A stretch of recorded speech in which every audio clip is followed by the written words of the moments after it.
Napasagdan gani nga tulay. In fact, pagsugod gani ani, dili mo sugod si mayor.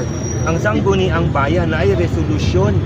Na dili sila mo sugod ato dili to manon tong tulay dito kay muni na nakita nga problema nga traffic. Tungod sa nag-angyo ang DPWH ako, iangyo nako ang sangguni ang bayan, iangyo nako si mayor, ato lang paagian. Unya muna kay saad lagi sila nga ilan ning mahumandali. So itong nakita nako nga wala siya pondo mo tong pag-abot sa budget hearing sa 2025 ato na ning hangyo ang uban gali dala away na nga humanon gid ni nga tulay ug karon nalipay ko nga pag-ani niya nanay commitment na June of next year humanon ang Bridge C while idungan na po dahil nila di pa mahuman na madugay ang Bridge D kani atong tindugan ka replacement nga wala pa ginasugdan bisag piso ha.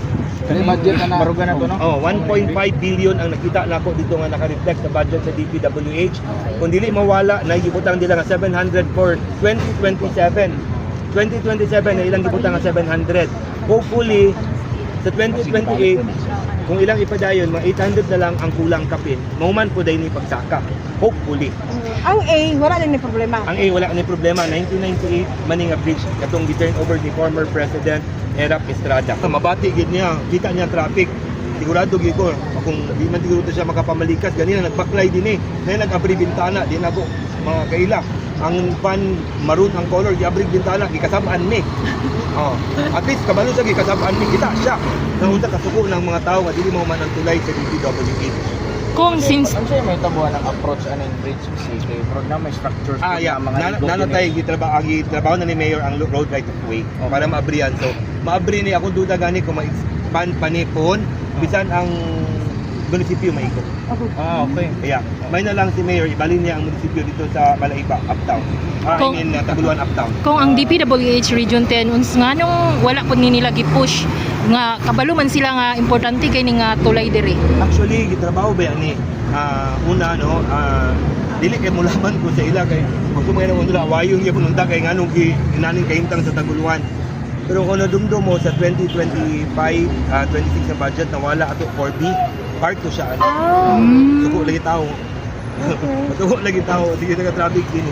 And locally funded malipay ni kay og mahita pagka international funding dugay kay na kay di ba i-bet pa na nimo pag-ayo o perma pa mo PPP kani kay locally funded meaning pondo ra sa DPWH so naay pondo ayang but pasabot nga ma-afford sa Philippine government dili na kinahanglan mahita international funding agency. Kung katong bridge sa Santa Cruz ba to? Santa Ana. O katong 2025 pa nga wala ipadayon. Nakaabot naman saya. So karon nakasumbong naman. So follow up na lang karon sa budget hearing. No? And nakita niya siya nganong wala ni humana nga mo ni angay paghiwason. So ako nakita nako nga dako posibilidad nga kung sa 2027 gawas nga mahuman ni basugdan ang bridge ang mahuman ang bridge C, basugdan ang bridge D, dayon ang bridge katong dito 6 kilometer bridge away from here kasi dahil may nahin na nila pagpondo. Katong nga bridge nindot to muliko mo sa barangay Mungon, mutabok yapon mo sa Suba, bugawas din mo na ang pagkakantalan. O di siya maagi din eh. At mas sa PBB? Ato nabibidag kumugawas.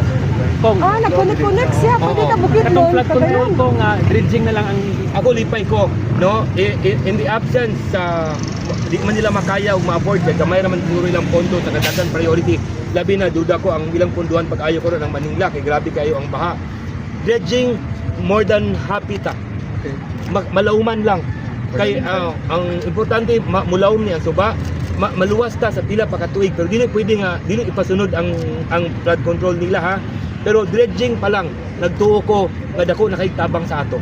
sa sitwasyon dito kung kakanta ng Suba. Dili ang dini ang bukana puno ng balas. So ang puno ng balas so kada ulan dini man ang bukana tumoy ha. So madini napuno naman dini. So kada ulan kani mapuno. Paingon ang mapuno sa upriver.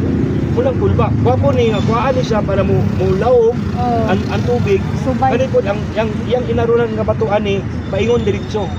Munang binagwa po. Dugay na kayo mayor pa ko sa tagulan naghangin po kuhaan ni kung pwede i-dredge ni. Pero nalipay ko nga si Mayor Nagitaw na naka-dredge sa Suba.